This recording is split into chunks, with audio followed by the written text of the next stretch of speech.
1. Notre sujet se porte sur la mucoviscidose. Qu'est-ce que c'est? En fait, c'est une maladie génétique grave qui affecte principalement les voies respiratoires et le système digestif. Il faut savoir que chez un individu sain, l'appareil respiratoire est recouvert d'une substance visqueuse et glissante qui est appelée le mucus et qui sert à protéger les voies respiratoires et ainsi faciliter les échanges entre l'air et le sang. Et donc, chez une personne atteinte de cette maladie, il a le mucus épais et visqueux qui gêne du coup le passage de l'air. Et si le mucus reste dans les bronches, il va y avoir des infections. On voit par exemple dans le document 1, chez l'individu malade, la lumière de la bronche est obstruée par du mucus, c'est-à-dire qu'il n'y a pas de passage pour faire passer l'air, alors que chez l'individu sain, la lumière de la bronche n'est pas bloquée, donc tout va bien.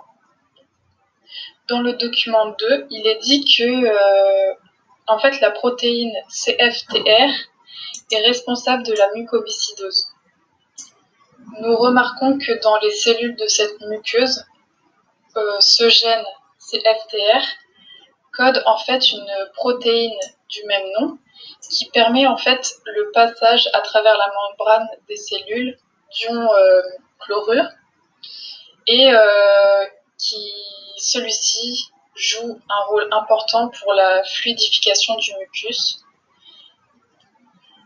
On voit dans le document 2 qu'en fait, celui qui n'est pas atteint de cette maladie, on voit les ions chlorure qui se libèrent facilement. Ensuite, dans le document 3, on a la séquence d'un individu sain et d'un individu malade.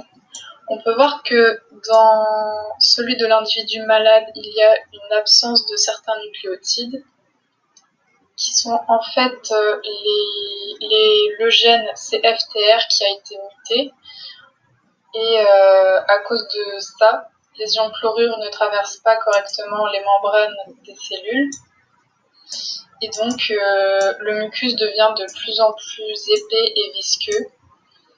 Et en fait, il s'accumule dans les voies respiratoires, ce qui empêche de respirer correctement.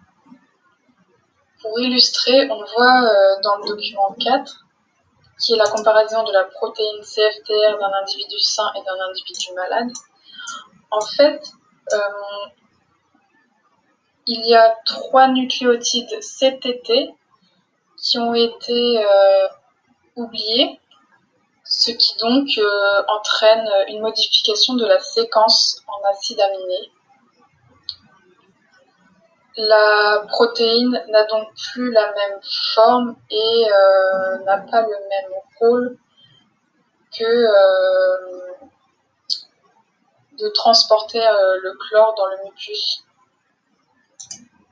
Pour conclure, la séquence d'ADN du gène n'a pas été correctement copiée, ce qui engendre une mutation. Et donc en fait, la cause de tout cela, c'est que l'information génétique a été modifiée.